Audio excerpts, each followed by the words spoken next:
Airport ನೌಕರರ ಮುಷ್ಕರಕ್ಕೆ ತತ್ತರಿಸಿ ಹೋಗಿದೆ ಜರ್ಮನಿ.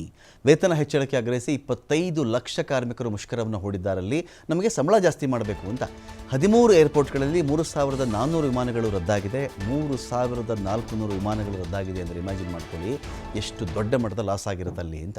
ಬರೋಬ್ಬರಿ 5 ಲಕ್ಷಕ್ಕಿಂತ ಹೆಚ್ಚಿನ ಪ್ರಯಾಣಿಕರು ಪರದಾಡ್ತಾ ಇದ್ದಾರೆ.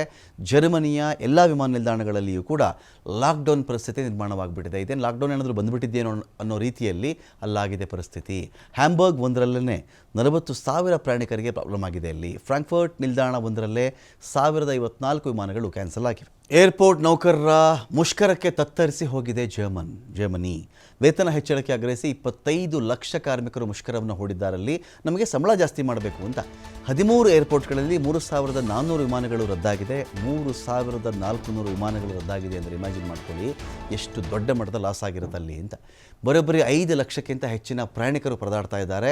ಜರ್ಮನಿಯ ಎಲ್ಲ ವಿಮಾನ ನಿಲ್ದಾಣಗಳಲ್ಲಿಯೂ ಕೂಡ ಲಾಕ್ಡೌನ್ ಪರಿಸ್ಥಿತಿ ನಿರ್ಮಾಣವಾಗಿಬಿಟ್ಟಿದೆ. ಇದೇನು ಲಾಕ್ಡೌನ್ ಏನಾದರೂ ಬಂದುಬಿಟ್ಟಿದ್ದೇನೋ ಅನ್ನೋ ರೀತಿಯಲ್ಲಿ ಅಲ್ಲಾಗಿದೆ ಪರಿಸ್ಥಿತಿ. ಹ್ಯಾಂಬರ್ಗ್ ಒಂದರಲ್ಲೇ 40,000 ಪ್ರಯಾಣಿಕರಿಗೆ ಪ್ರಾಬ್ಲಮ್ ಆಗಿದೆ. ಅಲ್ಲಿ ಫ್ರಾಂಕ್ಫರ್ಟ್ ನಿಲ್ದಾಣ ಒಂದರಲ್ಲೇ 1054 ವಿಮಾನಗಳು ಕ್ಯಾನ್ಸಲ್ ಆಗಿವೆ.